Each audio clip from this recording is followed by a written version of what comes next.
a basic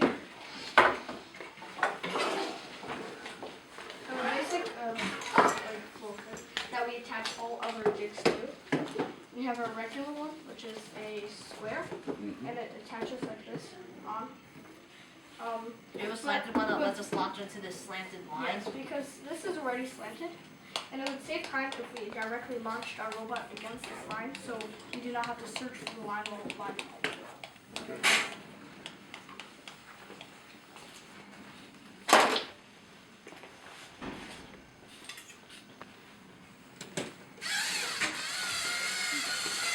As you can see, we made it straight on without having to look for the line. This is where our gears come into play. We need a lot of power to raise it. Ooh, and we didn't raise it for long enough. Okay. Here we zero in with our back attachment, and we follow the line once again to get on. And we use the color sensor to detect this. We use the big wheels to cross this gap. So you use a color sensor to detect the first red. We needed many sensors, so we had 2 light sensors in the back, and then we have a color sensor in the front here to help us detect color. Very good. Well done. Which of the missions did you find the most difficult to accomplish? Was it the bridge? We didn't. Not really, the bowling, because it was hard to get it. It was so far away from the base, and it was hard to get it very accurate. And there was every time it would change. And it took a long time, so we eventually had to cut it.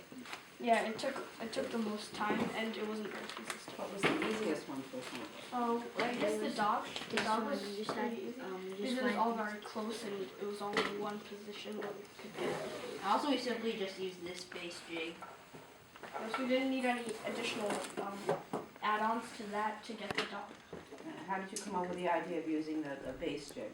Oh, Well, we noticed that the robot, one of the rules stated the robot had to be completely in base. So we would come up with a really thin base jig that's really close to the wall. yeah. Originally, we had many different plates that we had to put together, but it took a long time, and it was very hard to figure out the different combinations. So we decided it was just easier if we had the original outline already there, and we can just add on to it with our other attachments. Very good. So did you guys work as a team on all of this, or were there particular people involved in particular tasks? Yeah, well, we like to divide and conquer. Okay. People, first because we go to the same training school, but we all live in different parts. Henry and Renee and Catherine, they all live near Evan, sorry. They all live near Connecticut, and it's a little farther away. And everyone else lives in New York. Jack and Michael, who live closer to Chappaqua. So we split it into the north and south teams, and just like north and south. For the north, we did this area, and then the south, they worked on this area, like the weight machines and stuff like that. And that helped us. And during the final, or last couple of meetings, we all got together to put it all together. And one thing, Henry explained the sequencer. We used a sequencer to save space. Sequencer saves space, and it combines all the programs into one program, so it's more convenient to just have it move on to the next program as soon as it's done with one. So it's already programmed to do that, to perform the tasks in the sequence. As soon as we press the button, it just plays the next one. Very good. Okay, that's very impressive. Excellent. Is there anything else you'd like to show us? You have a couple more minutes. Okay. Up to you. 3 minutes. What? Oh yeah, about the proportional line follower. Okay, so first the program, it looks for the best spot, which is the middle of the line, say it has a light value of 50, and it would, the program would measure the light value difference.